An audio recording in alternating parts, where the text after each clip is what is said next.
Good evening, everybody. Thank you so much for coming up. I'm glad to be here. Glad to be back first in the United States. Some of you may have seen that a few days ago I was in Ukraine. And I'm going to talk a bit about that tonight off the top, and then we're going to get, for the most part, to be to your questions. But let me tell you first what it's like to get to Ukraine.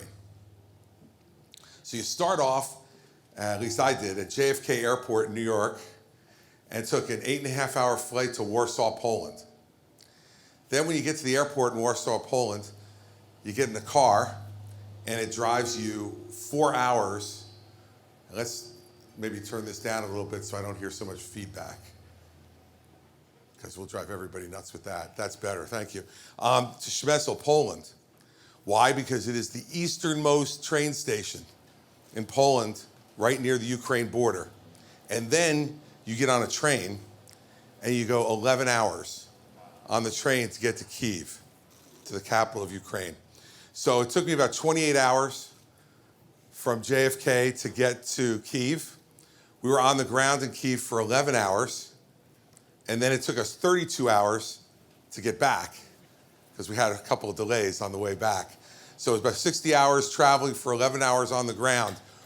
But let me tell you, as somebody who intends to be the next president of the United States, I'm really glad I went. And I'll tell you a few reasons why. First, when I got to Kyiv, the first place they took me was to a city named Moshchun, which is about 40 miles or so outside the capital. And when you get there, the first thing you notice is that there are trees everywhere. It's kind of would look like a wooded suburb here in New Hampshire. And that's the first thing that strikes you, is it's not vast farmland where nobody lives, and it's not some big city where there's buildings on top of each other. It looks like just about any American suburb. Some apartments, some homes, some woods. But the first thing I noticed about the woods were all of the trees in the woods were cut in half, and none of the leaves were left on them. And when I started to talk to the deputy mayor about why that was the destruction from Russian helicopters, Russian artillery, and Russian missiles that in the first few weeks of the war were being shot into this town. What he said happened was extraordinary. The Ukrainian army had some soldiers up there, but they didn't expect the Russians to come to this city. And so it was going to take some time to move some of the Ukrainian army up there to fight them. What happened while they were waiting? Well, every apartment in the city was destroyed by Russian artillery and missiles. 2,800 apartments were destroyed. Hundreds of civilians killed. And the civilians that remained started to dig trenches so that they could get below ground level, miss the shrapnel that was flying from these missiles and artillery so it wouldn't kill them. And they got guns and they started to fight back. And they built these trenches between their city and their capital, because they knew that's where the Russians wanted to go. Regular citizens like you and I, not trained soldiers, but regular men and women who lived in this suburb of Kyiv, who stood their ground until their army came. And when their army came, the Ukrainian army drove the Russians out of this city. I got to go to the memorial to the civilians who were killed in that fight. And it's incredibly moving because there were pictures of many of them that their families had come and brought and put on this memorial. And they built it right by one of those trenches.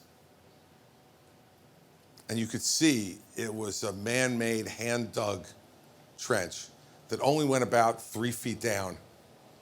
And they had some makeshift stairs cut out of the dirt for people to climb down into them. and to get under there and wait for the Russians to come and for them to try to defend their town.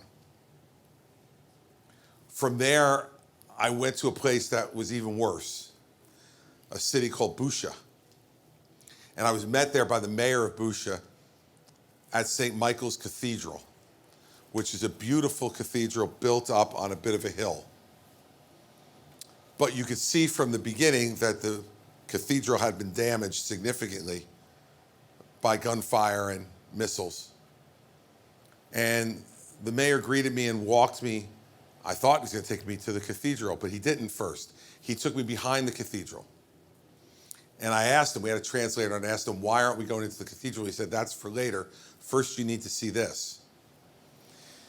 And behind the cathedral, there is a shallow grave where 160 civilians who lived right around the cathedral were thrown into a shallow grave by the Russian soldiers. And what did they do?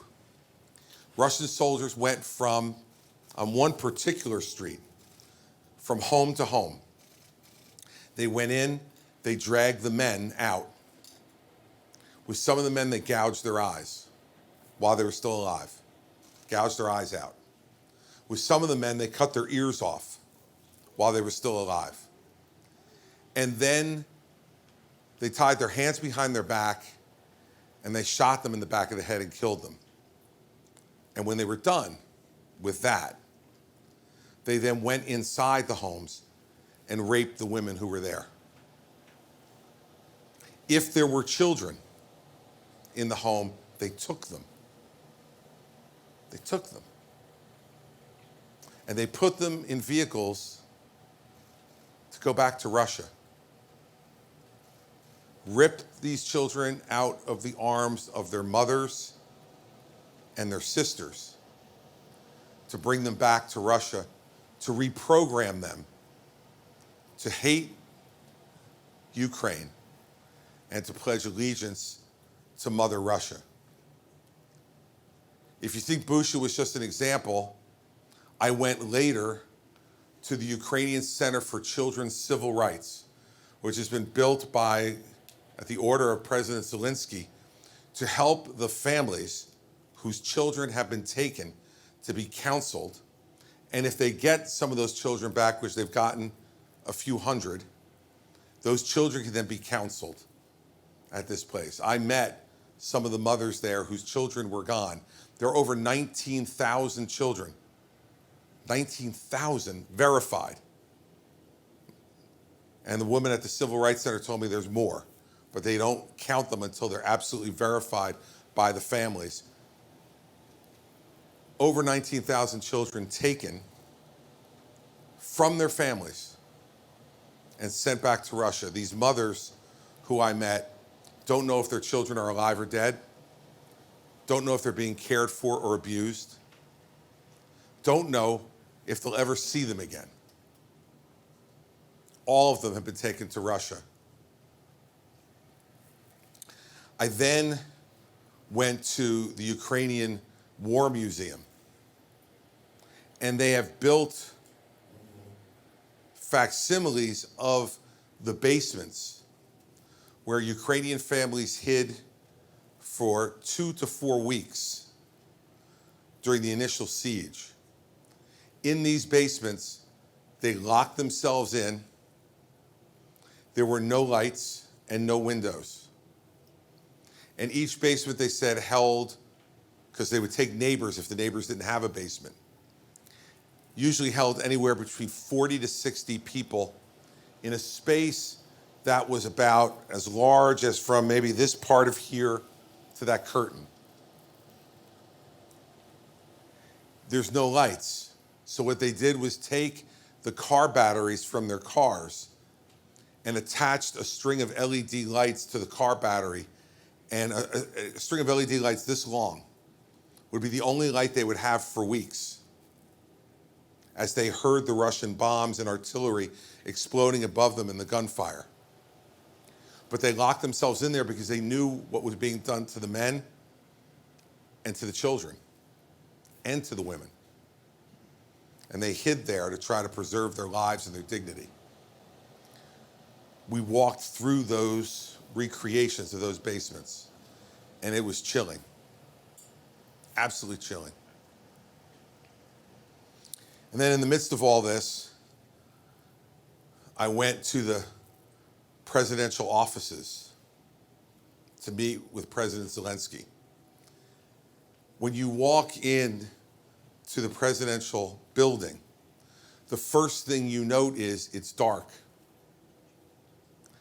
There was burlap covering every window, and no lights were permitted to be on any of the exterior walls of the building. They walked me through the building with flashlights so as not to trip over something. And at each area where there were windows, there were sandbags 2/3 of the way up, piled up to the windows. This is where the president of Ukraine spends every day for the last year and a half, running the war effort from there. So I eventually made my way through kind of a maze, and they do that on purpose to make it hard for anybody who might breach the security to find where the president actually is. And little did I know when I was going in there on Friday that they had already, just 2 days earlier, had captured a spy who was spying for the Russians to reveal to them where President Zelenskyy was going so they could make a rocket attack to assassinate him. Finally got to the room where I was going to meet with President Zelenskyy. And when I walked in, he shook my hand. And you know, there's a certain, and we don't time it, but we kind of sense it over time. Like you shake hands for a certain period of time, right? And then it's time to let go. He wouldn't let go. And he welcomed me. And then he said to me, "Governor, promise me one thing before we sit down." I said, "Of course, Mr. President." And he kept holding onto my hand. And he said, "Please tell the American people how greatly appreciative we are of their support." He said, "Without the support of the American people, all of this would be part of Russia by now." We then sat down and we had a conversation together for an hour. And I asked him about how things were going, what the plan was. I asked him about what we had already given him and what he needed still. And what could we do to make sure that they not just survived, but they won this war. And one of the things he told me was extraordinary, that on the average day, right now, the Russian army shoots 56,000 artillery shells into Ukraine every day.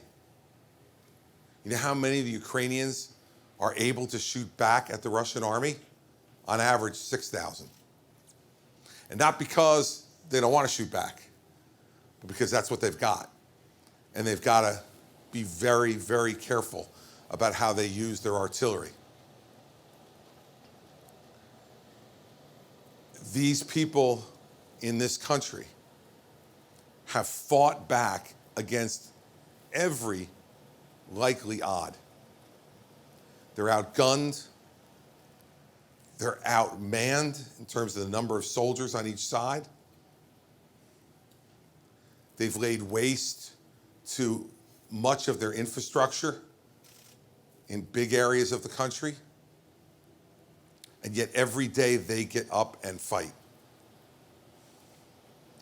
And when I was at the memorial at St. Michael's Cathedral, when I went in there, the Russian soldiers had gutted the entire cathedral.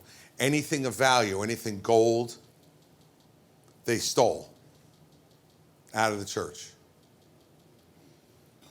And all around then, there was nothing left. The wood, the seating was gone. Everything was gone. But what they did was around the entire outside of the inside of the church, they have easels with pictures that were taken by Reuters, not by the Ukrainian government, but by international media who took pictures after the siege there so that everyone could see what was done by the Russian soldiers. The worst photo was one of a young girl who didn't look more than 8, 9, 10 years old. She was on the ground dead, having been shot. In her hand still was a leash. She was walking her dog. The dog was still on the leash, and they killed the dog also. And she laid on the ground dead with her hand still clutching that leash. She was out walking her dog, and the Russian army murdered her.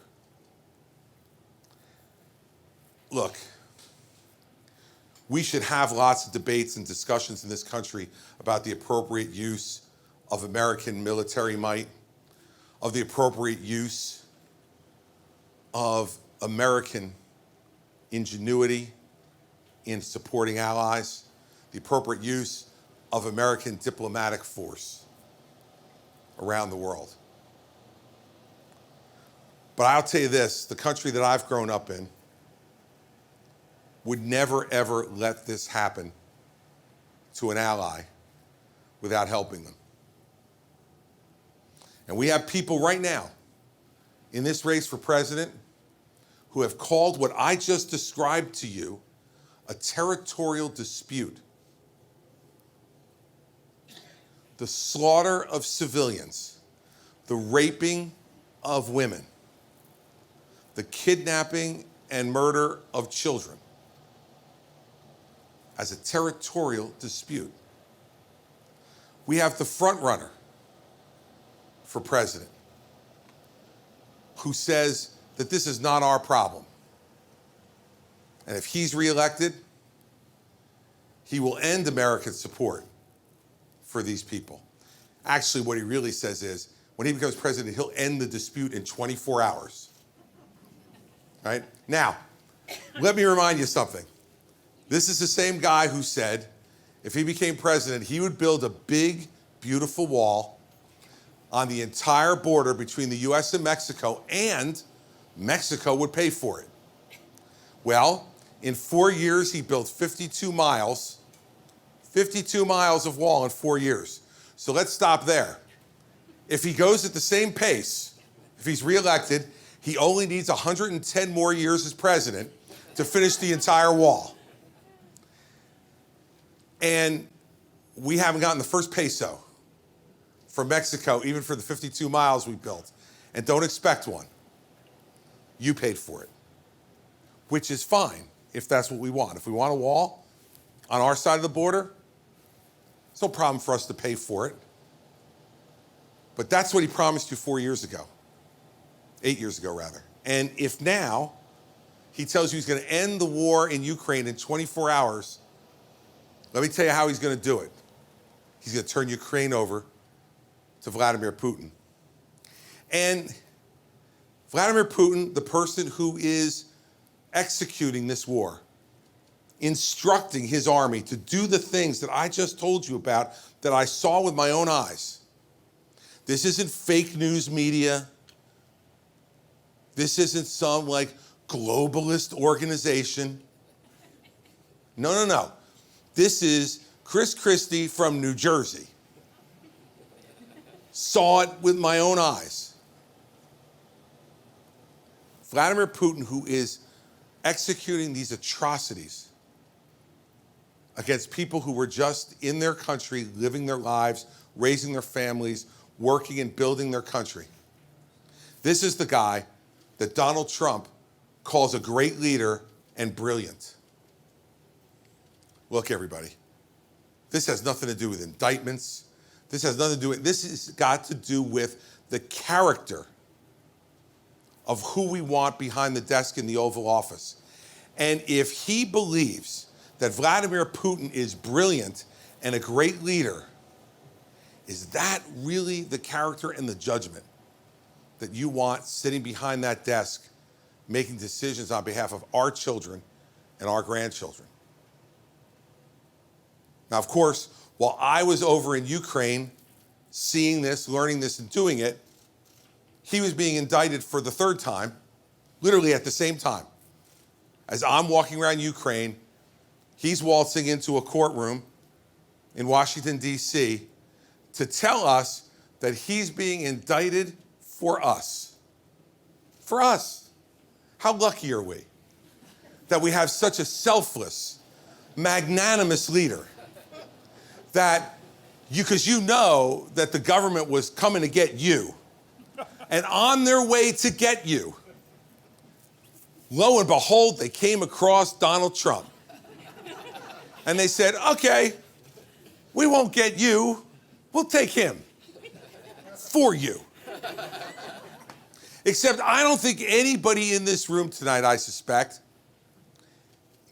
invited people to come to Washington on January 6, 2021, and told them it was going to be wild. I don't suspect anybody in this room stood in front of that audience that day and told them that the 2020 election had been stolen when he knew that it hadn't. I don't suspect any of you in this room told the people gathered there that day to march to Capitol Hill and that he was going to go with them. Now, let me tell you, everybody, I've known him for 22 years. If there is the slightest danger that he would break a fingernail, he ain't going. Not going. So he went back to the safety of the White House and said, everybody up there and said, tell Mike Pence he can reverse the election. And then when he was sitting in that dining room off the Oval Office where he eats his lunch every day, he's got his well-done hamburger, and he's watching the TV and watching people lay waste to the United States Capitol. He sat there and did nothing. Nothing. For hours. And watched it. And when Kevin McCarthy called him from Capitol Hill and said, please, Mr. President, go on TV and tell these people to leave, he said, well, Kevin, I guess they're just more upset about the stolen election than you are. Character. I don't know, everybody, whether that makes him criminally liable. I don't. And let me tell you, I don't care. It doesn't matter whether he's criminally responsible for what happened on January 6th. Under those set of facts, which he does not dispute, he is morally responsible for what happened on January 6th. And so I ask you again, is that the character of the person you want sitting behind the desk in the Oval Office? Look, I believe that the Justice Department has gone wrong. I believe that Hillary Clinton should have been indicted in 2016 for what she did with classified documents in her server.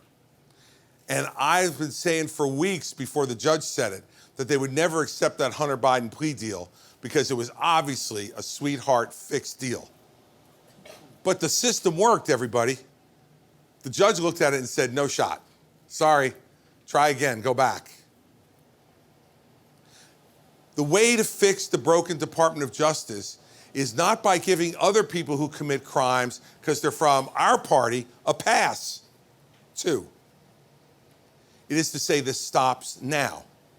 And people in this country, whether it's me and you or the President of the United States, will be held responsible for their conduct. Remember, on all of these cases, he did it. He doesn't dispute the conduct. He just says it's unfair. Poor me. They're picking on me. No one's been picked on more than me. Our poor New York City billionaire. So picked on. But he doesn't deny that a porn star was paid off weeks before the 2016 election to keep quiet about her sexual relationship with the Republican nominee for president. Now look, I was a prosecutor for 7 years. I ran the 5th largest U.S. attorney's office in the country.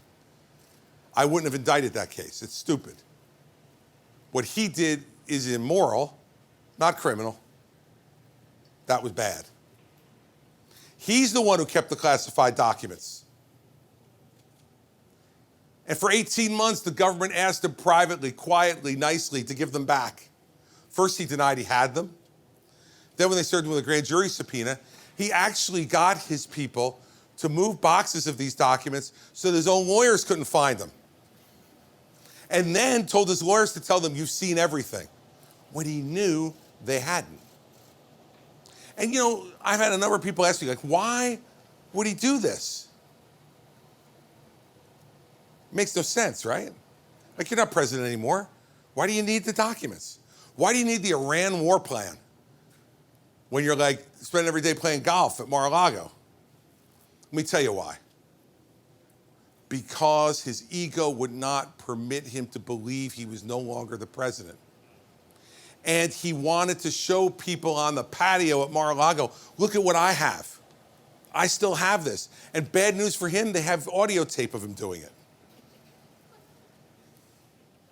You're not responsible for any of that. He is. He is. So, I don't understand, frankly, why none of my other competitors are talking about this. Right? Let's put aside personality differences and all the rest. He is the front runner. I read the polls the same way all of you do when you see him in the paper or hear him on TV. He's ahead. If you're serious about winning, you got to beat him. And how do you beat him unless you talk about the facts of what his presidency was, and based on his conduct then and since he left, what his presidency would be if he came back again, and why you would be better? Yet all of them are silent. Silent about this. They treat Trump like Voldemort in the Harry Potter books. He who shall not be named. And I saw the press go into a tizzy yesterday of joy when 2.5 years after the election, Governor DeSantis said, yeah, Joe Biden won. Let me give a big round of applause to Governor DeSantis for catching up on 2.5-year-old news. But the reporter slipped. She didn't ask the right question. Of course he lost. Biden's there. He's sleeping in the White House. The question is, do you think the election was stolen? They didn't ask him that question. And I suspect when Ron DeSantis comes back up here, if you're in an audience with him, one of you should. And you will watch one of the greatest dodges of all time. So let me be clear and not just be critical. The election was not stolen. And in fact, I said that on election night 2020, when I was getting paid to say things like that by ABC, paying me to tell the audience what my honest view was. The election wasn't stolen. An out-of-control egomaniac lost to someone who had never beaten anybody outside the state of Delaware. I understand why that's really upsetting. Joe Biden could never beat anybody outside the state of Delaware. Ran for president 3 times before that, lost all 3 times. I understand why that would wound your ego. But believe me, I've lost to some people over time I didn't want to lose to. Be inappropriate for me to name any names, but his initials are Donald Trump. Back in 2016. So we need to have an honest conversation about this. He sent out a Truth Social post just this past week where he said some really terrible things about Nancy Pelosi. Now look, I don't agree with Nancy Pelosi on almost anything I can think of. And I think she has been a terribly destructive force in this country for things that I believe in. So let me start off by being very clear about that. I am no fan. In fact, I am an anti-fan.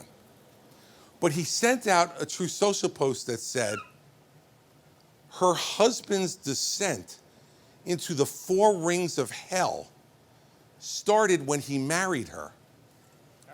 And then said, she will live the rest of eternity in hell. All right. I'm from New Jersey. We're not like delicate people, as you probably know. We're not ones who have a hard time speaking our mind. We've been called a little edgy and chip on our shoulder, difficult people at times, but when are we as a party gonna stop acting like that is normal?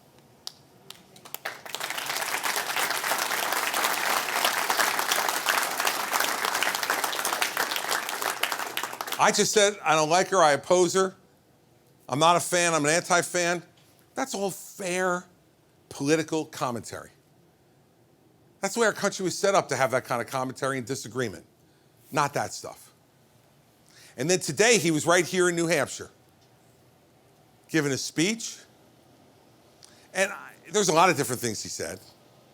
But one of the things he said was, if he's president again, he's gonna throw the globalists, the Marxists, the communists, and the fascists out of the country, and he's gonna once and for all drain the swamp in Washington, D.C.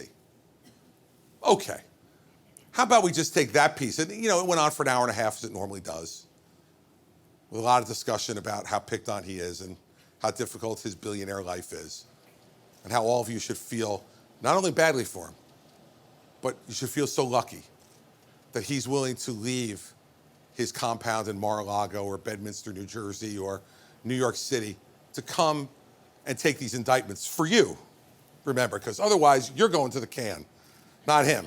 He's standing right in between you and the man to stop that.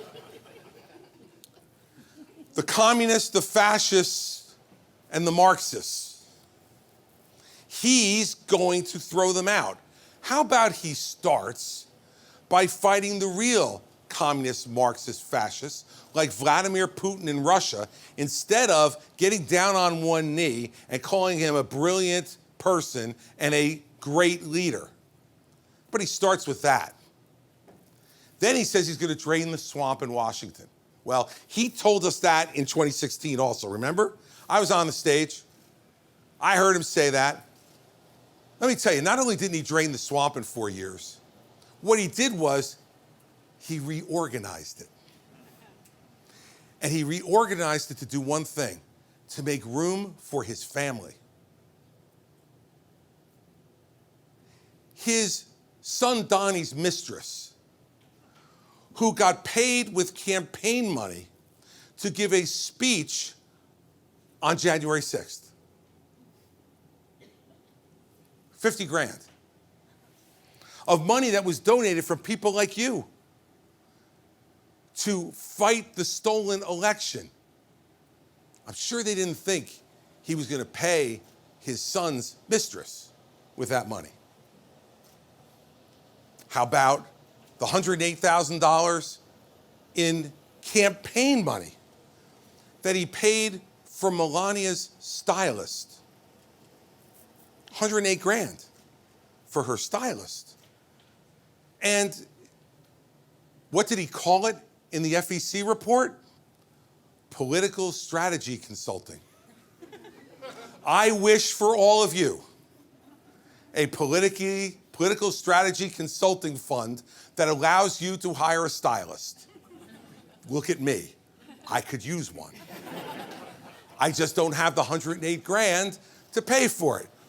But he has it, but he didn't spend his own money, the billionaire. No. He spent the money from his campaign fund that people like you donated so that he could get reelected president.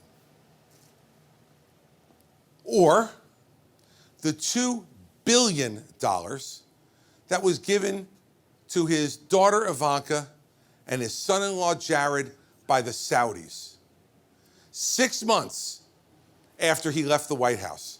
Now, is it because Jared is a brilliant investor? Let me tell you, I know a little bit about the Kushner family. And when I put his father in jail in 2004, Jared took over the business. And he sold all of the money-making apartments that they had in the state of New Jersey and took all that money and bought 666 Fifth Avenue. One of the worst real estate deals in recent memory. Based upon that, he also bought a newspaper, the New York Observer, which is a money loser. Based upon those examples of extraordinary investment acumen, the Saudis, who, don't know what to do with money, right? The Saudis. Some reason they looked at that record and said, that's the guy we want to give $2 billion to. Or is it more likely that when we had two competent secretaries of state in Rex Tillerson and Mike Pompeo, both good, decent men who sacrificed much to serve this country, instead Donald Trump sent Jared Kushner to the Middle East? Why? Because the folks in the Middle East, when trying to negotiate peace, were concerned to have a real estate developer come over and chat with them? No. He sent them over there to set up the grift, to do what needed to be done, so that when they left, the money would be paid. And it was $2 billion. We have two front-running candidates for President of the United States who believe that service as president is to enrich the worst of their offspring. It's just the facts, everybody. You look at this Hunter Biden stuff that's going on, and it's outrageous. It's outrageous.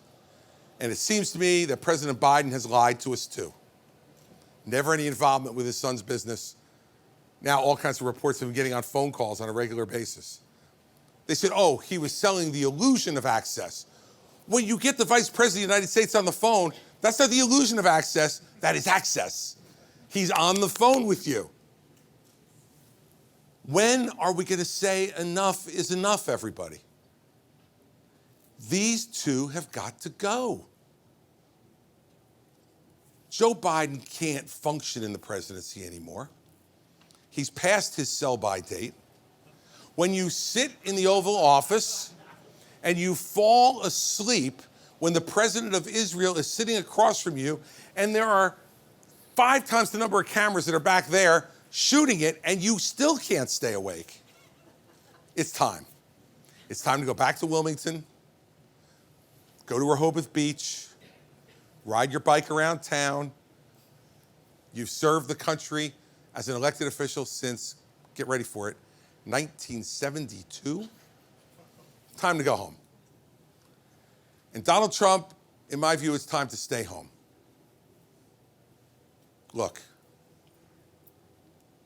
we need to go back to doing the big things in this country again. The big things that made this country great. And you don't hear any of these candidates talking about big things that you're really worried about. They want to distract you with small little fights where we argue with each other over things that aren't unimportant, but shouldn't be the things, in my view, of a presidential campaign. When 1/3 of the students between K and 12 in this country do not read at grade level, we should be talking about that. When Social Security and Medicare are going to go broke in 11 short years, leading to an automatic 25% cut in benefits for everyone, we should be talking about that. When we have a border that is so porous that enough fentanyl is coming over the border to kill 110,000 Americans last year from drug overdose, we should be talking about how we fix the border and the immigration system. When we have crime rampant in every major city in this country, where people are just walking in, you've all seen these videos, walking into a CVS or a Walgreens or some other type of store and just pulling stuff off the shelves and putting them in a basket and walking out with them. And prosecutors in these cities will not prosecute these people. And these cities have now become places like New York, where folks are being pushed into subway tracks, knifed on trains and on the street. The federal government has to step in and say, no. Because if we don't have great cities, everybody, we won't have a great country. Yet, we have people talking about Bud Light and Disney. Now look, my wife and I are not fans of Disney World, okay? We've gone there with our kids. For us, it is a nightmare. A nightmare. But here's the thing. Is that really going to change your life markedly if Disney is now going to be punished because they opposed the bill that Governor DeSantis was for? Man, if I took vengeance against every group that opposed the bill I was for in 8 years as governor of blue New Jersey, I still wouldn't be caught up 5 years after I left office. And on Bud Light, I don't agree with their marketing campaign. But guess what? The good news is, neither did almost all of America. And you're watching Bud Light stay on the shelves. That's our power. The power of our purchasing power. If someone does something we don't like, we don't buy their stuff anymore. They get the message. Do you really need the government to do that?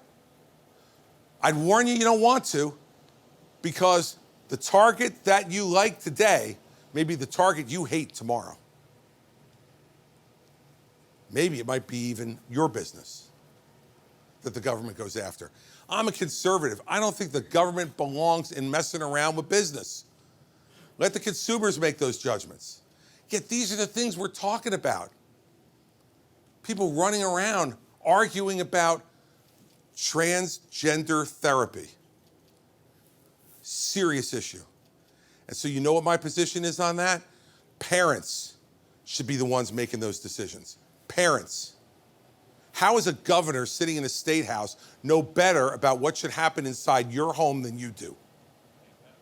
How is it that Ron DeSantis or Sarah Huckabee Sanders or any number of other governors who have signed these bills into law, they know better than you how your children should be treated and cared for? I used to think that's what liberals did.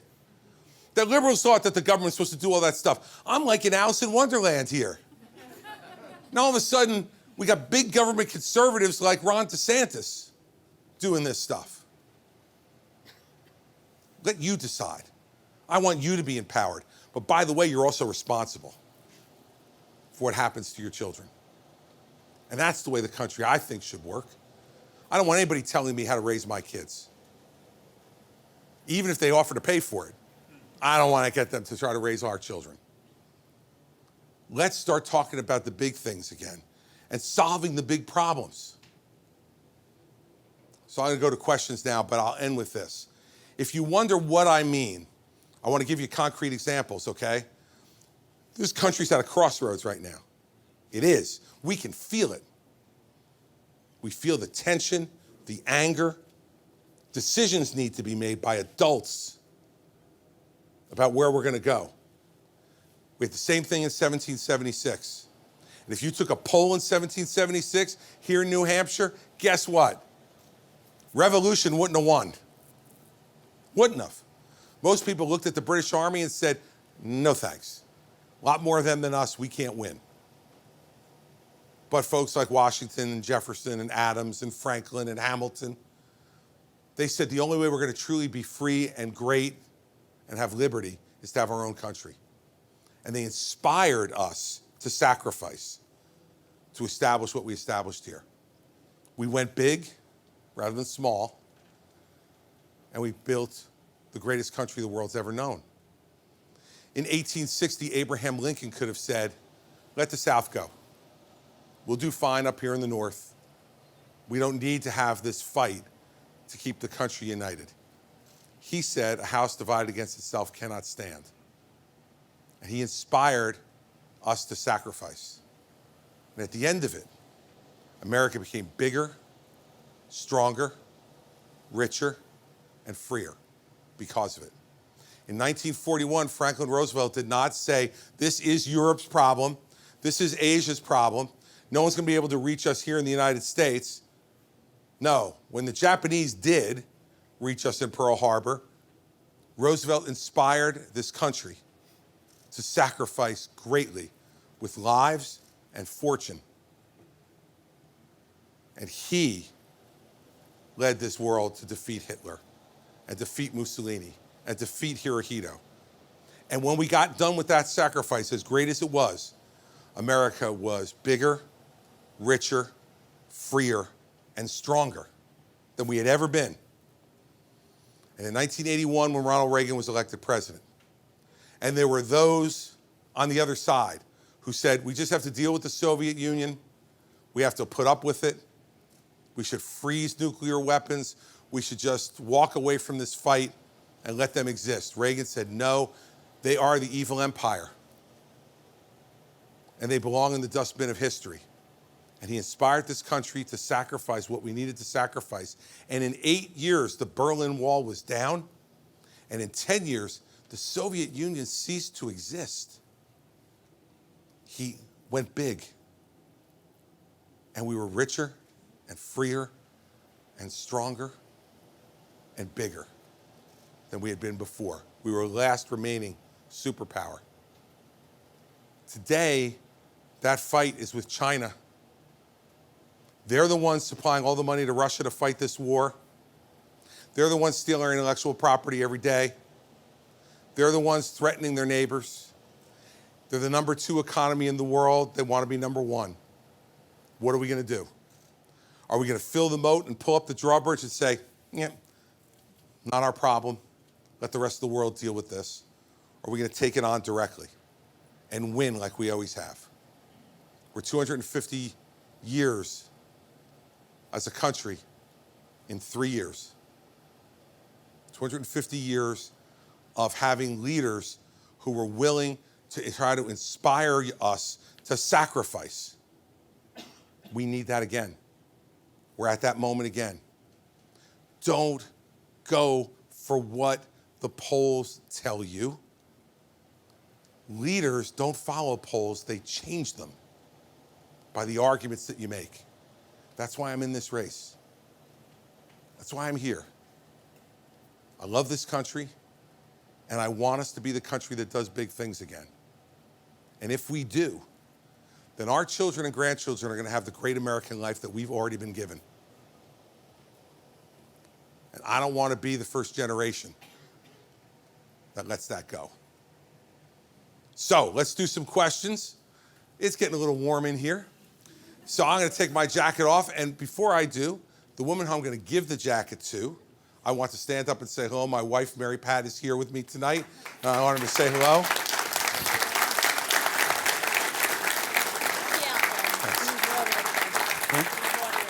Thanks. Well, I got to take this thing. I got to take the microphone, or else, look, let's be honest, you'd still hear me anyway, but... All right, so we have people around who are going to give you microphones. You raise your hand, I will call on you, and let's have a discussion. All questions are on the table. Anything you want to ask is on the table, and I will answer you directly. We'll see if you like it or not, but you're going to get a direct answer. So who wants to start? Yes, sir, right up here in front. Catherine's going to come bring you the microphone. So my name is Eric Boyer. I teach political science here at Colby-Sawyer. Great, so thanks for having me. I swore when I saw the debate with Rubio that if I ever got to meet you, I would say, thanks. That was, I have, every time I show my students that when we talk about debates, I enjoy it anew every time. So do I, by the way. Yeah, I can imagine. It's like every night, right? So I just want to give you a chance then to dream big, right? So if you were the president, what's your moonshot? Like, what is the thing we should be called to do, and what should we be called to sacrifice to do? What is that thing? I think the biggest thing and the most important thing we can do is fix the education system we have in this country from K to 12. And I think the way we need to fix it is to put parents back in charge of making the decisions about their children's education. Look, I'm a product of the public school system in New Jersey. I got a wonderful education in the public schools in New Jersey, and I don't have any misgivings or regret about having gone to the public schools. My wife went to 12 years of parochial school. Totally different experience. That's what her parents wanted for her. My parents wanted me to go to the public schools. Her parents wanted her to go to the parochial schools. We both ended up okay. We now have 4 children. All of our children went to parochial schools. So, you can now be completely aware of who runs the show in my house. But sometimes the public schools aren't the right place. Sometimes they're failing us. And we spend $800 billion a year on K-12 education across this country. We do not have a spending problem. We don't. And in our urban centers, which are performing the worst generally, we spend even more. In the city of Newark, New Jersey, in my home state, we spend $36,000 a pupil for public education that is failing them. They could go to just about any private school in this country for that amount of money. So I'm not saying that everyone should go to private schools or parochial schools. You should go to the school that you and your wife or husband believe is the right school for your child to get the very best education. We need to empower parents to do that and change this system because it is failing us. When 1/3 of the kids in this country, as I said off the top, can't read at grade level, who in this country is going to come up with the great next set of inventions, the next great story, the next great film, the next great business, the next great idea, if you can't read? And so to me, the most important thing a president can do going forward is to say the future of our country is dependent upon a great educational system. We have gotten here 247 years later because we have had some of the greatest educated people in the world who have helped to come up with the great ideas that have, fueled the engine of this great American experiment. And so I fought this fight in New Jersey. I fought it hard against the entrenched interests there. They spent a lot of money trying to get me out after 4 years, and they lost. And you have to use the bully pulpit as president to inspire and empower families to demand from their states and from the federal government the opportunity to make their own decisions about their children, their children's education. Because you all know this, beside your children's physical health, the next largest determiner of what kind of future they're going to have is their mind, is their education. And if we can do that like we used to, then we'll beat the Chinese. And not with guns and bombs and missiles, but with our minds. And that'll be one that we can sustain for a long time, for generations to come. So to me, that's the thing that inspires me the most. Because look, I come from a background where my mom never went to college. She worked as a receptionist in an office. My dad was in the Army during the Korean War, came home. His father had passed away when he was 17 years old. They were poor, had no money. He went to work at the Breyers ice cream plant in Newark, New Jersey. And he's a smart guy. And there was a guy on that line with him, older, who said to him, "What are you doing here? You're smart, go to school." And he said, "Well, I don't have the money to go to school." And he said, "Bill, you served in the military, you have the GI Bill. Go to school at night." My father went to Rutgers in Newark, New Jersey for 6 years at night, got his degree in accounting, became a CPA, and changed my future. Made me believe, as the oldest child in that family, that I could go to college too. And I can guarantee this, when he was standing in the Breyers ice cream plant, he did not think, one, that he would get married at some point. He was having too much fun, I think. Two, that he would have children, and certainly three, that his oldest child would run for president of the United States. But that's the miracle of this country. And that miracle is absolutely has as its foundational piece in education. So that's what I would do. Yes, sir, right in front. Carl's gonna come up and give you one. And I will turn around and see if you have questions. Sir. Hi, my name's Gary. I'm from Kentucky, New Hampshire. How you doing? Thanks. I'm doing for great. coming up. Yeah. I believe in you. I like your rhetoric. I like your style. I don't know where you're at in the polls. I don't understand why the front runner is the front runner. But I got to ask you this question. What is your stand on abortion? Number one. Number two, do you believe that should be a political football for as long as it's been? And I believe that should be between a woman, her husband, and a doctor. Not politics that people gravitate towards to say a certain group or to appease a certain group, just to get a vote. Yep. Okay. So, I'm pro-life, and I'm pro-life because that's the way I was raised. Fine. And I believe that every life is a precious gift from God. Now, legally, what I believe is that the Constitution says nothing about the issue of abortion. And for 50 years, we've had a case that pretended that it said something about abortion when it didn't. What the Constitution says is that if we don't talk about it in here, those decisions revert to the states. I believe every state should be able to make, and its people, should be able to make their own judgment about abortion. So you don't believe it should be a federal thing? No, I do not believe it should be a federal thing. I think every state should be able to make that decision. Why is it a political football? It is a decision that governments make on every issue regarding the treatment of life. And the reason for that is because it's right in the beginning of both the Declaration of Independence and the Constitution, that everyone has a right to life. And so it becomes a governmental issue because of that, because our foundational documents gave to each of us, both born and yet to be born in this country, a right to life. So now governments have to figure out, okay, how do we deal with that? When you look at what's happened since Dobbs was decided a year ago, it's all over the place in this country, right? So in Oklahoma, abortion is banned completely unless the life of the mother is at risk. In my home state of New Jersey, you can get an abortion up to 9 months. Now look, I think it is absolutely true. When that happens, it's an unusual situation. Where I'm not saying when. The way you present it, you're acting like a person is going in at 9 months pregnant with a normal, fetus and saying, "I would like that term." I'm not. That does not No, happen. excuse me. Don't be No, deceived. excuse me. I'm not acting in any way. No. I'm telling you what the law is. We're having a discussion about the law.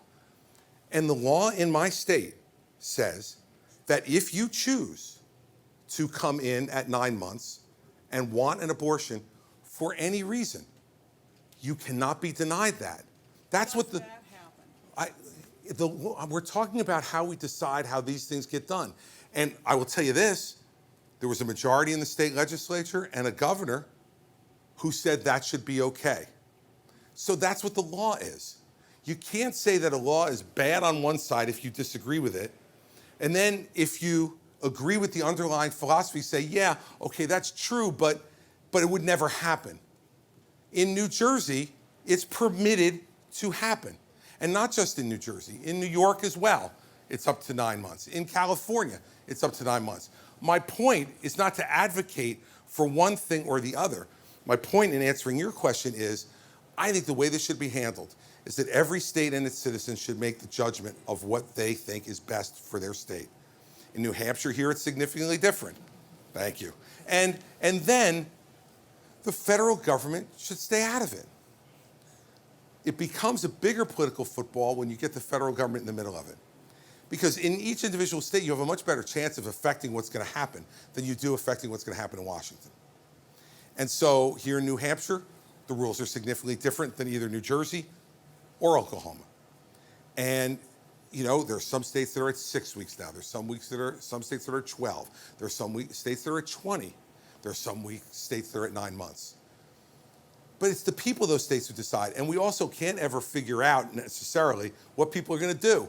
You have a state like Kansas, which is a deep red state, elects Republicans for president, most of the time for governor, both United States senators, majority of their congressional delegation. Banning abortion was put on the ballot. It was defeated by over 62% of the people in the state. If you had gone to political pundits beforehand, they all would have told you it was going to pass in a state like Kansas. This is a deeply personal judgment and decision. And I think those decisions should be made as close to the people as they can be. And I think that's why the Constitution says if it's not in here, the state should decide. And I think each and every state should make that decision. The federal government should not get in the middle of this unless and until you looked at all the states and let's say you came up with a consensus. Okay, well then if you want to put that consensus in place, the federal government should consider that. But remember this, you're gonna need 60 votes in the United States Senate for anything to get it passed. I can't think of a time, whether it was life of the mother, someplace in between, or 9 months that you get 60 people in the United States Senate to agree to. And you know what? That's good. It's good because you should decide here in New Hampshire what you want the laws to be here. We should decide in New Jersey. And look, in New Jersey, I disagree with that law, but too bad. I had my chance to make my argument. The other argument won out. And whether I agree with it or not, if it so offends me, I can move and go someplace. If that is the single most important thing to me or to my wife, well, then we can move if we don't like it. But the states should decide it. And once we have those decisions in the states, I don't want to give you an illusion. It won't be resolved. It's too emotional an issue. And the reason it's become a political football is because it's such an emotional issue. So you will regularly have arguments and disputes about this in our country. But at least now, the states and the people in those states are getting to make the decision, not some court in Washington, D.C., or a group of people, in suits and ties in Washington. It's the people on the ground here. So for the record, Yeah. you wouldn't push a federal. No, You'd leave it up to the states. I leave it up to the states. That's what I've been fighting for my entire life as a lawyer. I thought the decision in Roe was wrong, and I'm certainly not going to change my mind now. Appreciate it. Thank you. Yes, sir, right there. He'll get you a microphone so everybody can hear you. He's coming up right behind you. I know, me neither, but you know what? You see all those cameras? If they can't hear us, then we won't. We don't exist if we're not on TV, so. My name's Gary, and I'm also a New Hampshire resident from Lebanon. And like you, I was a parochial kid. My wife was a public kid. Our kids went to public school, so I understand your You know what I situation. mean? You feel it, absolutely. And they I turned feel out you. okay. Yep. My question is this. What do you have to do to convince people that character matters? Because there's a lot of them. That's why I'm here in New Hampshire, because you all are the most interested voters in America. I believe that all of you are trained for this, Long winters. right? Starting in grade school. In fact, when I came up here 8 years ago and was running the first time, I would get almost universally the same reaction when you would come up to somebody after a meeting like this, and they would come up and say, hello, I really liked what you had to say. And you would say to them, so do I have your support? And they would say, you're in my top 3. And it kept going. Like every time I go in, they say, you're in your top 3, in your top 3. And I finally said, like, they teach these people this in school. Like, just put them off, say you're in your top 3. Look, the truth matters. And I believe we've gotten to a place in this country in both parties where the truth is now negotiable. If you don't like the truth that you're hearing on one cable station, you go to another one and you find the truth that you like. So if you're conservative, you go to Fox News and you listen to the truth that you like. If you're a liberal, you go to MSNBC and you listen to the truth that they tell you. If you're just confused, you go to CNN and they kind of say something to you. I mean, we're at a point where people are convincing us that the truth is not the truth. Right. It is. And the worst part in our party now is that the reason I think people are not responding to this immediately is because they're disoriented by it. We've had a leader of our party for the last 8 years who is a stranger to the truth. He just is. I've known him for 22 years. He's a stranger to the truth. He doesn't know. And when he does know, if it isn't something he likes, he makes it up. So I absolutely believe that if you come here enough and you answer questions directly, and you're honest with people, and you tell the truth, that ultimately they'll respond to it. Now, this is an experiment in democracy like every election is. And we're going to see if I'm right or I'm wrong. But let me tell you who's going to decide if I'm right or I'm wrong. You are. You are. And I will tell you that if Donald Trump loses in New Hampshire in late January or early February of 2024, he's finished. You, in this state, will be able to make that determination for the Republican Party. Because I absolutely believe that what he is a kind of okay-looking facade that is rotted on the inside. And when you break through that facade, that entire building will collapse. The moment to decide whether that facade's going to be broken or not is here in New Hampshire, because you've done it before. And let me urge you, okay, to forget about the polls.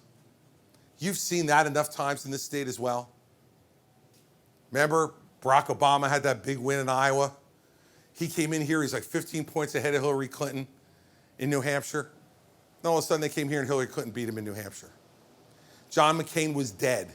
It was over. His campaign was finished in 2007, 2008. He came here and did meetings like this all around New Hampshire. He gave straight talk to the people of the state, and they didn't vote for Mitt Romney, they didn't vote for Rudy Giuliani, they didn't vote for the people who were the favorites back then. They voted for John McCain after his campaign was already written off, and he became the nominee of the Republican Party. And in 2016, I could tell you that none of us standing on that stage in the first debate back in July of 2015 ever thought in a million years, me, Jeb Bush, Marco Rubio, John Kasich, Ted Cruz, Carly Fiorina, none of us thought Donald Trump was going to be the nominee. You know who else didn't think Donald Trump was going to be the nominee?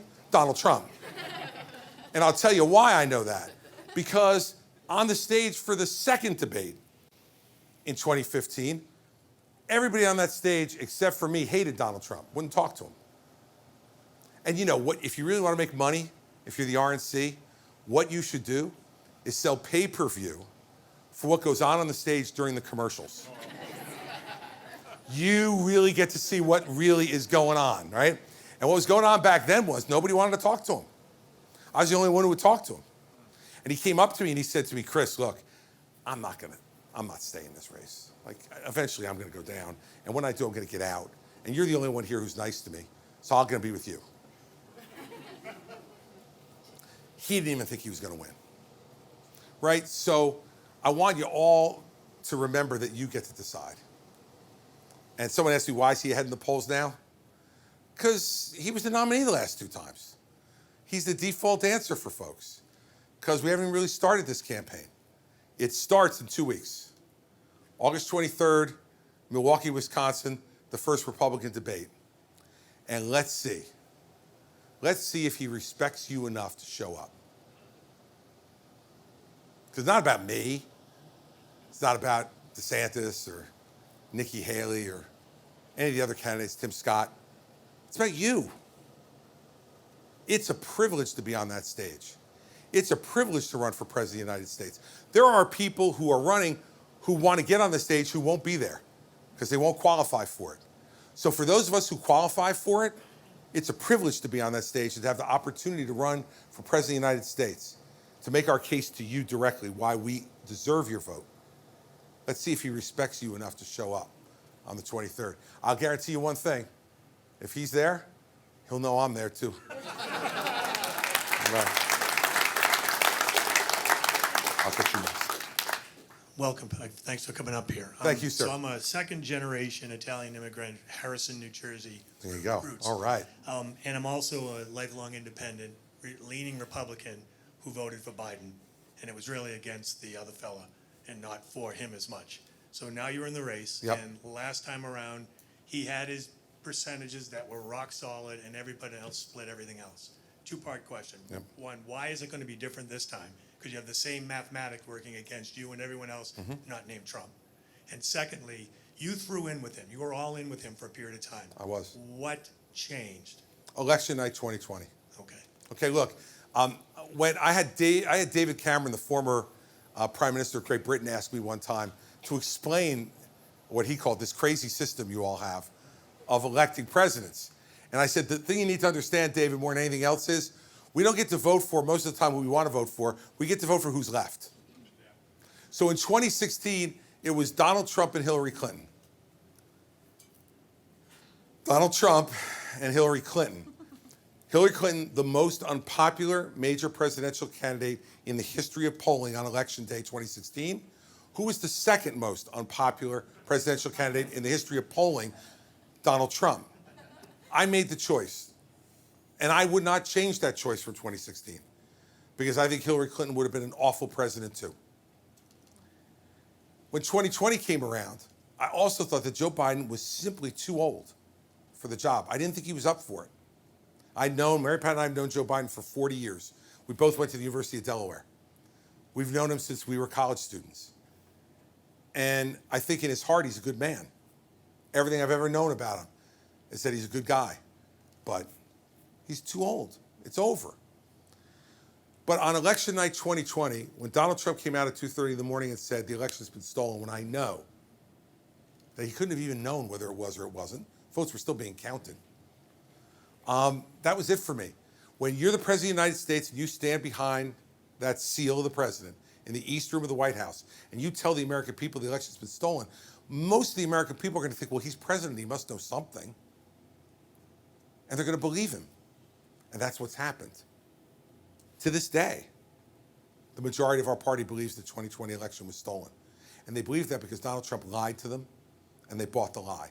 That night, I said on television at 2:30 in the morning, I'm done.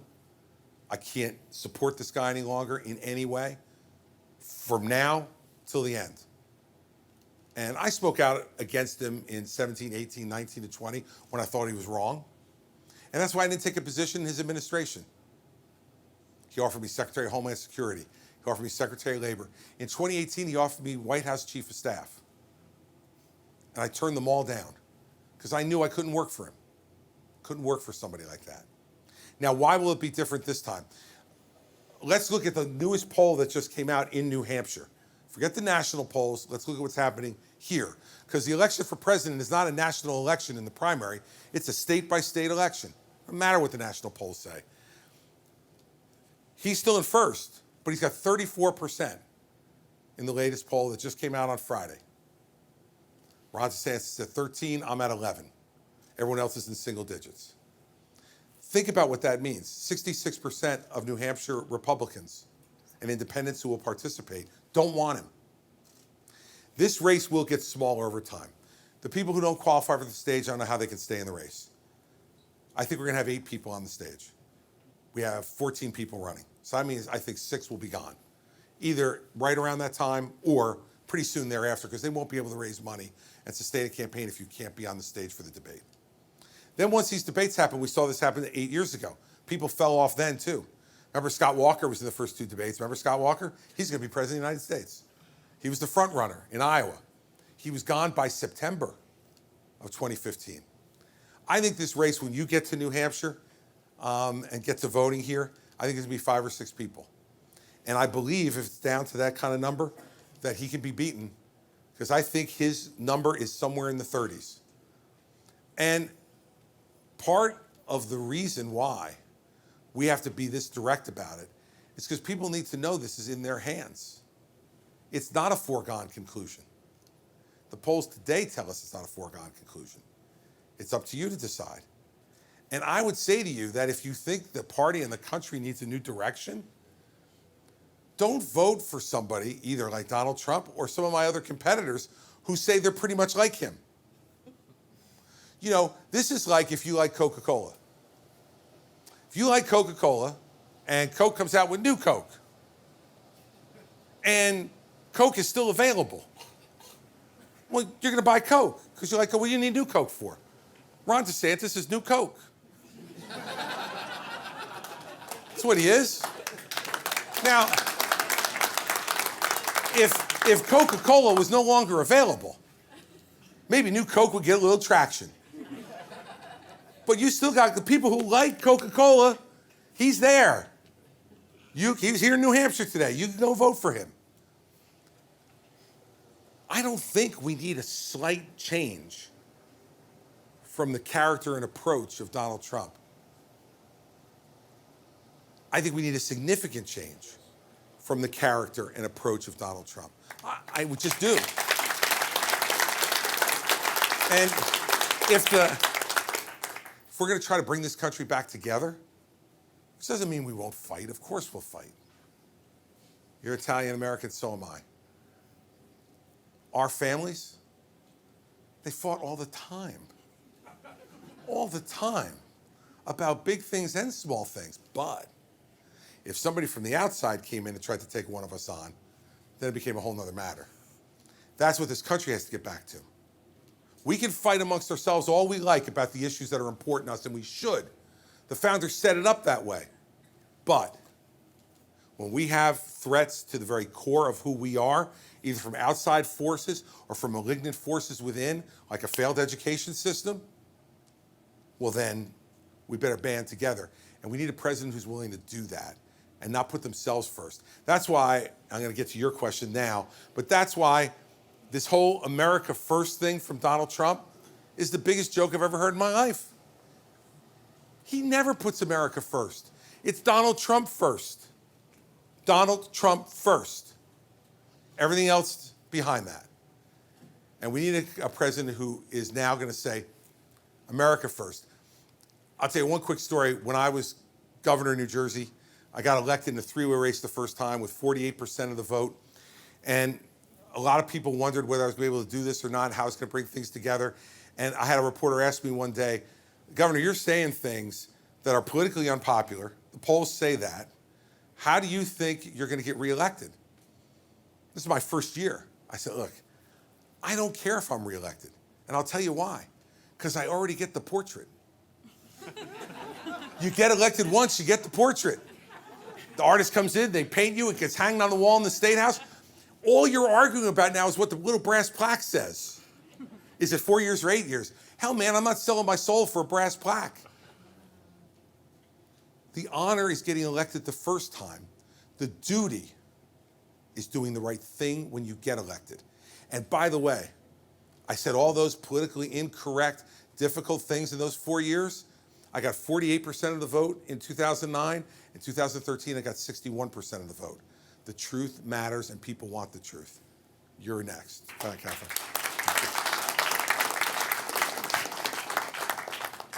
Yes, sir. Hi, it's Roosevelt, a graduate student here at the college. You talked about the importance of American dream and also the importance of education. But what concerns me, and I'm sure other college students in the room, is the high interest rates on students' loans. And if elected, what would you do to try to decrease these student loans? And what do you think would be the drawback or the mediation for you to do so? Well, first off, the high interest rates are because of high inflation. And high inflation is because we spend too much money in the government. And it's Republicans and Democrats have both agreed on that. Larry Summers, who was Clinton's Treasury Secretary, said if you spend the money you're talking about spending, inflation is going to go through the roof, and it did. And today, everything costs 17% more than it did when he became in office. So the first thing to do is to reduce government spending, bring interest rates down for everything, and interest rates will come down for student loans. Second, I had student loans, a lot of them, for both college and for law school, because my family did not have the money to be able to send me.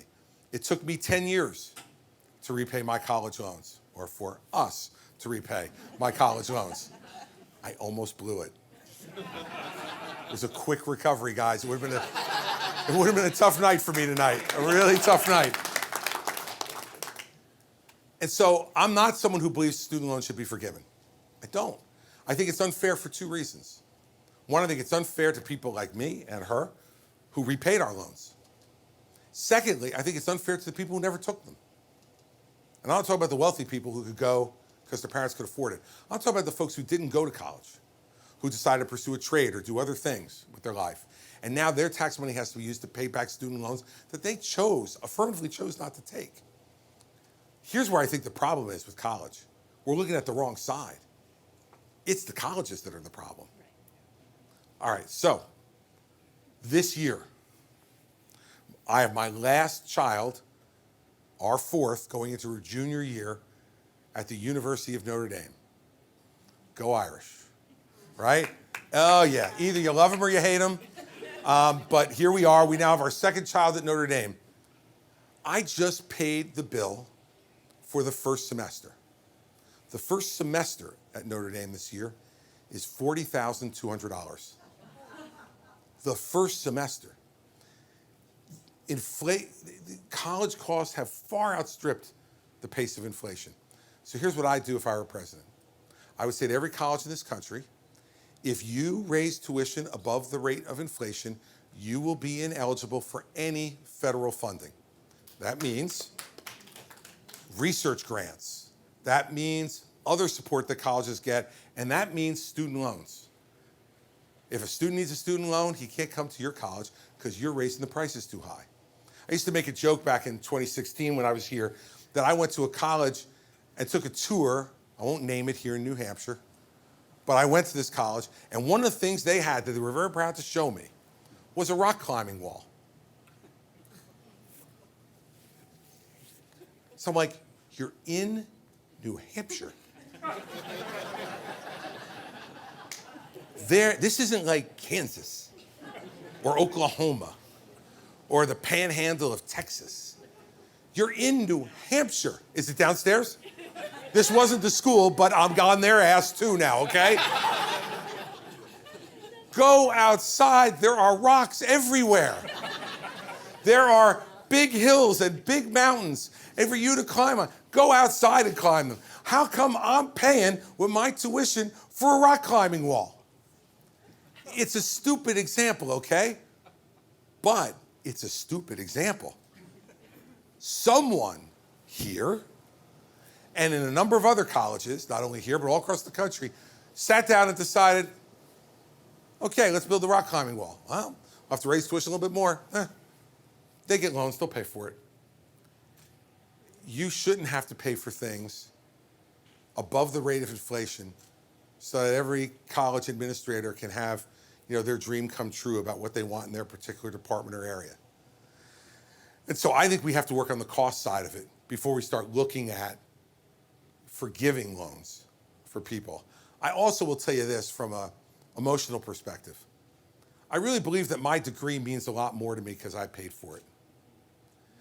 I really do. And I think that if you get that situation where you work for it, you earn it, and then you pay for it, you treasure it. You treasure it and you use it to the full extent that you can use it. And I think that's a really important thing for us to continue to focus on. Other questions? Yes, sir, right there. Yeah, Catherine's coming around. Catherine, you're doing great tonight. Sorry, I got short legs. Thanks. You might have already addressed this, but our government spending's out of control. I believe our debt payment is now more than our military budget. Obviously, entitlements, Medicare, Medicaid, Social Security are the majority. How are you going to address this if you were to be president? Well, first off, on government spending, you're right. And it's gotten out of control on things much more than just entitlements. You're right that the entitlements are a huge part of the budget. But what I will say to you is, I think they're a huge part of the budget because they're some of the most important things we can spend on. So to make sure that seniors have a safety net beneath them so they can buy food, buy shelter, buy heat and cooling, do the basic things in their retirement years that they need. The Social Security is set up for, and by the way, people paid into that system their entire working lives, right? And so we need to make sure that that promise is kept. Now, the problem with that is that it's going to be broken in 11 years. And so what do we do to fix it? The most disgusting moment in Joe Biden's last State of the Union address was when he stood up and looked at Congress and said, can't we all agree we will not touch Social Security? And both parties stood up and cheered. Okay, But when it goes broke in 11 years, what are you going to do? What are they going to say to you when they cut your benefits 25%, automatically by law? What effect will it have on your life or your life or your life to have 25% less from Social Security? It's impossible. You can't fix that for you once it's done. So I think we have to look at a couple of things. We have to look at retirement age, but not a retirement age for people in their 50s or 60s or older, for people in their 30s and 40s, so they have time to prepare that they're going to have to retire later. Look, we have a son who's getting ready to turn 30 in 3 weeks. If he can't figure out with 35, 40 years notice about how to plan for his retirement with an older retirement age than the one that exists right now, he's got bigger problems than that. You got plenty of time to do it. Plan for it. You can't do it to people who are in their 50s, 60s, and 70s. They don't have enough time left, working years left, to be able to make that happen. But we need to look at that. We need to look at means testing. This is a great country and a great capitalist society. And for many of us, we've been much more successful than we ever could have hoped to have been. And if we've been smart about it, we save some money. And if we've got enough savings that would be considered very well off, we need to look at whether you really need to collect Social Security or not. I know you paid into it. You want your money back. I get it. But you know what? We pay for lots of things through our taxes in this country that we don't get anything directly back for. We do. Because we think, like, I've never been on food stamps in my life, thank God. Part of my taxes go to food stamps. Should I say, look, I've never gotten it, so charge me a little bit less because I've never been on food stamps? No, because we believe that for people who are so poor in our country that they can't afford to eat, that we should provide them with some help to make sure that they do. And that's one of the sacrifices we make. So for folks, like, does Mark Zuckerberg really need to collect Social Security? Warren Buffett needs to collect Social Security, right? Elon Musk, does he need to collect? So let's start there. We can all agree on that. And let's start working our way down from there to a place where we feel like it's fair. But those are the things we need to do, because otherwise what we're going to do is raise taxes on everybody. And that hurts our 30-year-old son, who then can't plan for his retirement in the way he wants to, or buy a home, or buy a car, or save for his children's education, because we're taking more money out because we won't ask anybody else to make any sacrifices. So that's the way I would deal with it. And lastly, on the overall spending issue, because I think you put your finger on it, that's really the biggest issue that we have to deal with, but there's lots of other spending that needs to be curtailed back. I'm tired of having people who talk about this stuff and don't do it. Remember, Donald Trump, 8 years ago, stood on the stage and said, I will balance the federal budget in 4 years. And I will do it because I'm a businessman, and I've always had to balance my budget. This is coming from the guy who went bankrupt 3 times in Atlantic City, New Jersey. I want you to think about that for a second. This is back when Atlantic City had a monopoly on gambling, except for Nevada, right? It was just Atlantic City and Nevada. He went bankrupt 3 times in a monopoly. I mean, how stupid do you have to be to go? I mean, look at casinos. Who can't make money running a casino? Everybody makes money. No, not everybody. Donald Trump. This is a guy who said he was going to balance the budget in 4 years. He added $6 trillion to the national debt in 4 years. $6 trillion. More than any president in 4 years in this country's history. When I became governor of New Jersey, we had an $11 billion deficit on a $29 billion budget. And everybody said I was going to have to raise taxes. And instead what I did was sit down and I cut 836 individual programs in the budget and brought the budget into balance. And believe me, those were not popular decisions. But 4 years later, when our unemployment was cut in half and jobs were growing, and New Jersey was a more competitive place because I didn't raise taxes again to fix that problem, people gave me 61% of the vote. So you also got to decide, are you going to do the right thing or are you going to do the popular thing? I think if you do the right thing, you'll ultimately be popular. But in the short term, there'll be a lot of people yelling and screaming at you. But we need to get there, because saying yes to everybody for everything is the road to ruin. And it's that way in your own home or in the national government. So we got to start saying no to some things. All right. I'll take two more before we all melt in here. Yes, ma'am, right there.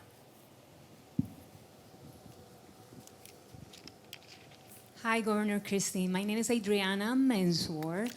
I have a question for you. You were talking earlier about how the miners in Ukraine have been taken by the Russian government.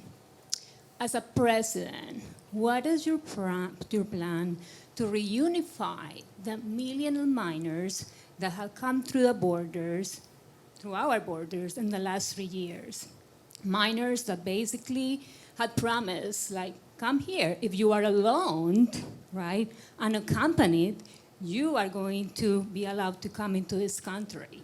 Now, many of these miners are victims of human trafficking and child labor exploitation. I'm pretty sure you have seen the press releases from the U.S. Department of Labor, how the child labor violations have increased in our country. What is your plan with this crisis? Sure. First thing is, you're absolutely right, both on the labor violations and on human trafficking. When I was U.S. Attorney for 7 years, I did more prosecutions of people who were trafficking children into our country and exploiting them in the sex trade and in other trades than any U.S. Attorney's office in the country, because I really believed that this was a group of people who had no one to advocate for them. And that if our legal system didn't stand up for them, regardless of where they came from and how they got here, then we were not the country that we believe we are. And I would take the same approach as president. I'd do three things. First is to instruct every U.S. attorney across the country to aggressively prosecute labor violations and human trafficking violations, to make sure that people who are human trafficking folks, kids, go to jail, and the folks who have the labor violations pay enough that it don't make any sense to exploit child labor any longer, because it'll cost you money, not make you money. Secondly, our border needs to be secured in a way that makes sense. So in the first day, I would sign an executive order to send National Guard to the border with this goal: interdict fentanyl. Then we need to get everybody together in Washington to say, this immigration system is broken, families are being broken apart, there are 8 million unfilled jobs in this country that Americans either won't do or can't do, and our economy will not grow unless we get people to fill those jobs. Ronald Reagan, who's my role model, he addressed immigration when he was president by getting together both sides and forcing both sides to compromise. I don't know what that compromise is going to look like. I really don't. But what I know is that when I was governor, I had a Democratic legislature every day of my 8 years. So I had to learn how to compromise, because if I didn't, I just would have been sitting there by myself all the time. As president, I'm going to try to do exactly the same thing, which is to say to everybody, we need to get together. We know this is a problem. There's something that Democrats want that I might not necessarily agree with. There's some things that we as Republicans want that Democrats won't agree with. We're all going to have to give a little bit. None of us are dictators here, and we have to compromise. So I'm not going to sit here today and tell you exactly what I think the compromise will look like. I don't know. But what I do know is the only person who can make that compromise happen is the President of the United States, and he or she has to be willing to put their political capital on the line, like I was talking to in response to his question, and be unpopular with some quarters of folks to get something done. We're supposed to have the country's an argument, but it's an argument towards an end, not just a constant argument. An argument to get something done, then move on to the next argument. And that's the way I would address it. And you're not going to do it with just one party. You're going to have to do it with both. That's the way our system works. And it needs to get fixed. We need to secure it so that we don't have these drugs coming over our border and killing our young people and our adults. We've got to make sure that we fill these 8 million empty jobs in this country to grow our economy. We've got to make sure that people don't come here and are sexually exploited and their labor is exploited, because that's not the kind of country we are. It's the kind of people we are. And we've got to make sure that our prosecutors do their jobs and put those people in jail and fine them to an extent that makes it no longer profitable to hire a child and exploit them in a factory or in the fields or any place else, and that if you're going to bring someone into this country and force them into the sex trade, that you're going to go to jail for a long time for doing that to a young man or a young woman who comes into this country seeking freedom. Those are the things we have to do. If we do that, the problem will never be completely fixed, but it'll be a hell of a lot better than it is right now. Thanks for your questions. Great. Yes, ma'am. You'll be our final question. Hold on. Let me get you a microphone so that, because if you ask some really great question, they're going to put you on TV. You're going to be famous. So I wanted to make sure they can hear you. I came from the Lakes region. I love the nature and the wildlife that we have, and I'm worried about the Endangered Species Act. Are you going to protect that and keep us clean? And generally, what are you doing for the environment? Well, let's start with endangered species. Look, you know, that's the law of this country, and it needs to be enforced by the President of the United States and by the other executives who are in charge of it. And I think that it's part of who we are as a country. Teddy Roosevelt, a Republican, was the first one who cared about conservation enough to set up our national park system, to set up protections for the habitat that we have been so lucky to inherit in this country. On the environment as a whole, look, in our state, when I was governor, one of the things that I made sure that we did was to take an all-of-the-above approach on energy. And not just talk about it, but actually do it. So imagine, in New Jersey, when I was governor, we were the second largest solar energy producing state in the country, behind Arizona. New Jersey, right? In New Jersey, the most densely populated state in America, you know how we got 53% of our electricity? Nuclear. Nuclear energy. Doesn't send carbon into the environment.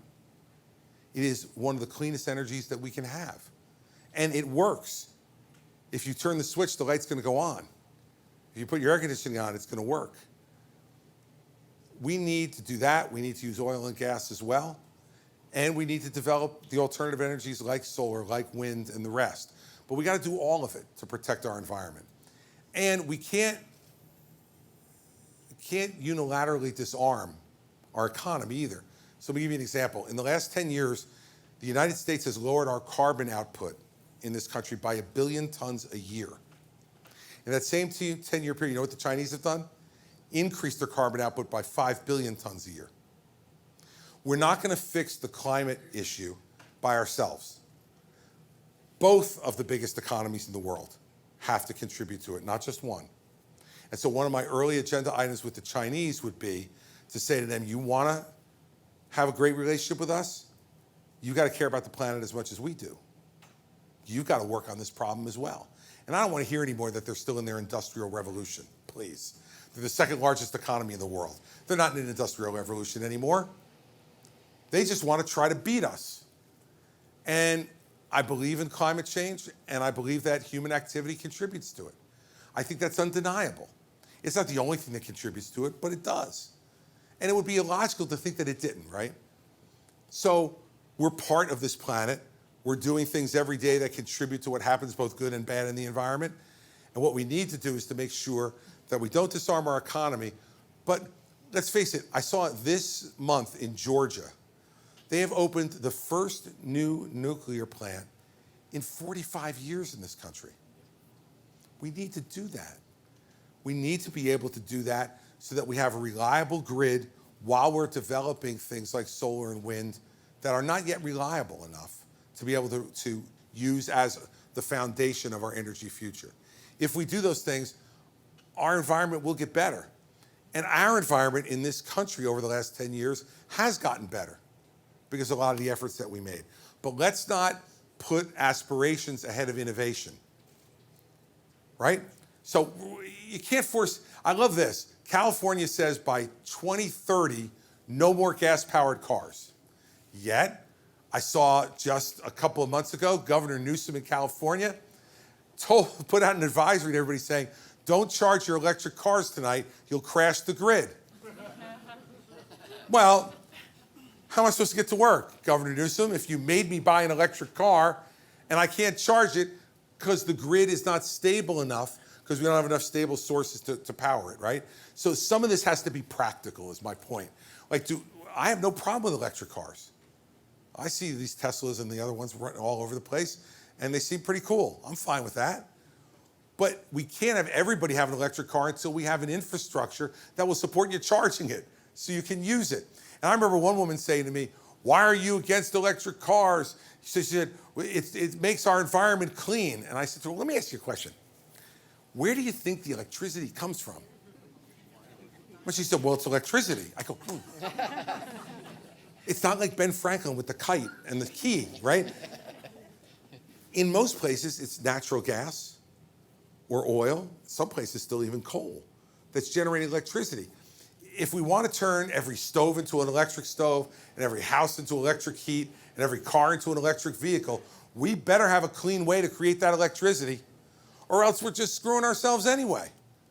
So that's what I mean about let's not put aspiration ahead of innovation. We're going to get there. We always have.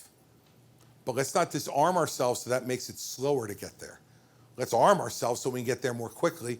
And 1 billion tons of reduction in CO2 a year for the last 10 years, that's a real improvement for this country. And we do care about the environment. And I guess it was about 2 or 3 weeks ago, we were in Colorado. And I was looking out where we were at the Rocky Mountains and thinking to myself, imagine what it must have been like for Lewis and Clark when they walked through there for the first time and saw what the incredible majesty of this country was.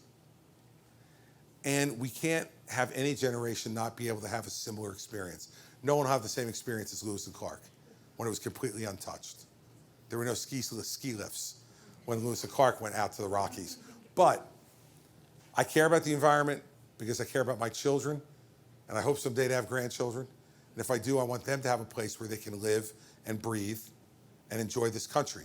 But I also want them to be able to have a job, support their families, and not run behind the Chinese.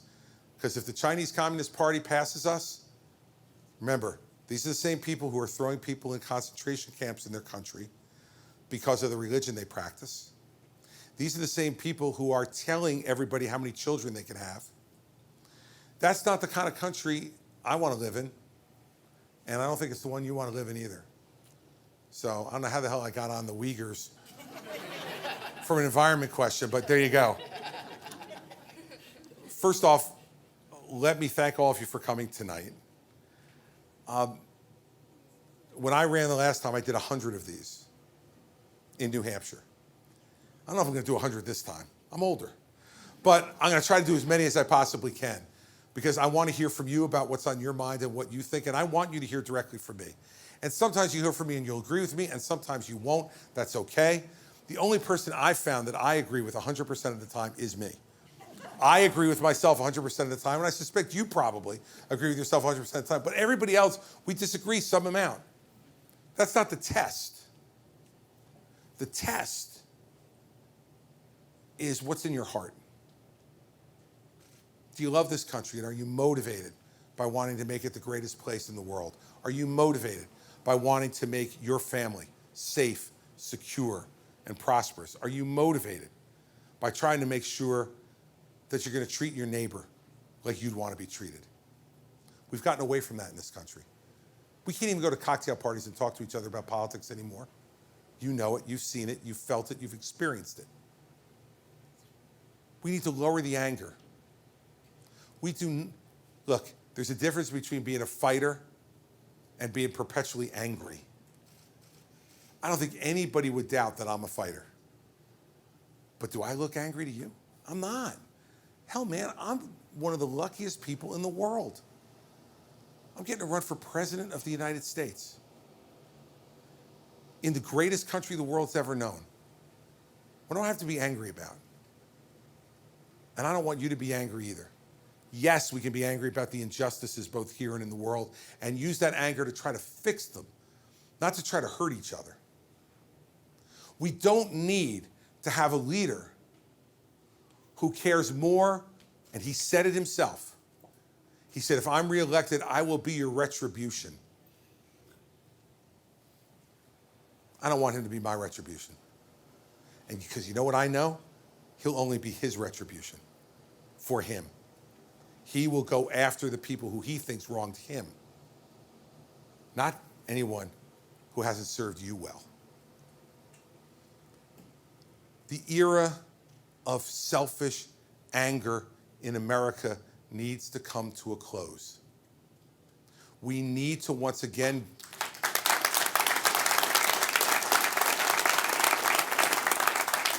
we need to reject people in political life who want to exploit your anger, poke you a little bit, just to make you a little more angry, and then tell them, and I'll fix it for you.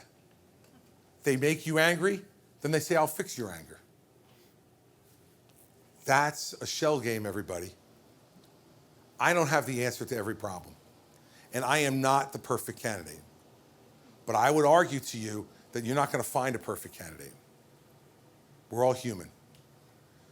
But what I know is I've experienced a lot in my life, and I want to bring all of that experience and the passion that I have for this country to the job of President of the United States. And you'll never have to wonder for a minute what I'm thinking. You'll know. You will know.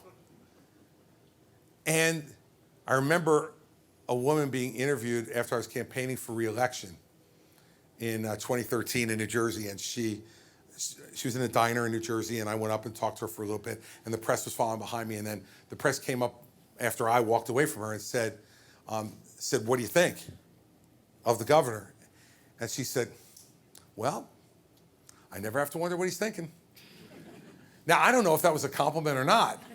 I took it as one, but what it was for sure was a declaration of truth. This is who I am. And I'll end by telling you this. I was raised by an Irish father and a Sicilian mother. Now, what that means is very early on, as the oldest child in that family, I got very good at dispute resolution, really early on. This was a family that kind of went at it. And what I learned, though, was that passion that my parents taught me.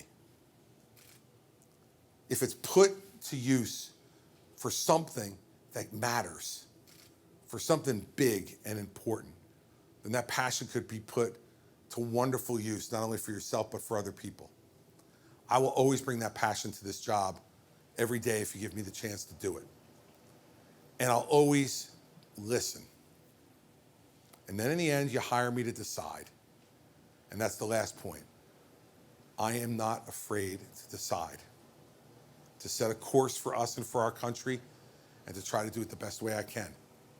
And I think if we're able to do all that together, then when we reach our 250th birthday 3 years from now, we'll be able to still say that we're the greatest country the world has ever known, and that we're going to leave this great country better for our children and grandchildren than was left for us. That's my goal as a candidate. That'll be my goal as president. And I thank you all for coming tonight very much. Thanks. Thanks for coming.